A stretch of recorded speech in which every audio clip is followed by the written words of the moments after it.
down your application. What, you mean I can't have it? That's right. Can't you see?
Tomorrow on BBC1, The Superstars, the final from Plymouth.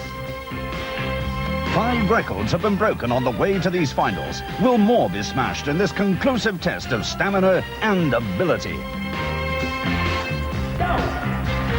The challenge is formidable. The reward, the coveted title, UK Champion of the Superstars.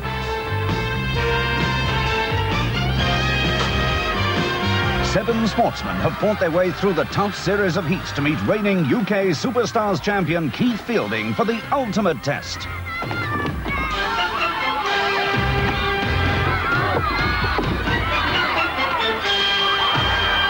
Eight men engage in a struggle of strength and skill in the final tomorrow at 7 o'clock of the Superstars. The World Indoor Bowls Championship is continuing on BBC2 at the moment. Here on BBC1 this evening, in an hour's time, we've more top sailing. First, at the helm of Question Time, is Robin Day.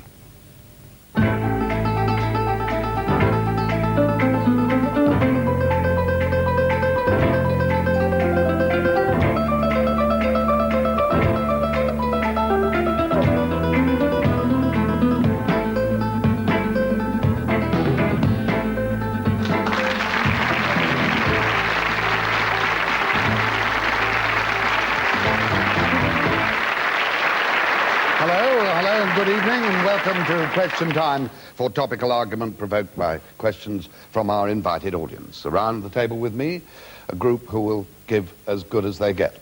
A Cabinet Minister, the Right Honourable Baroness Young, who is Leader of the House of Lords and is the first woman to hold that office. She was previously Minister for Schools in the Department of Education, and she was some 15 years as a Conservative City Councillor. Her success in the predominantly male world of Westminster may owe something to her education at a famous boys' school, the Dragon School, and that enables her to be called, though not by someone so courteous as myself, an old dragon. Frances Morell is a GLC Labour councillor and is Deputy Leader of the Inner London Education Authority. By profession, a teacher, and she stood for Parliament in '74 and became political advisor to Mr. Tony Benn.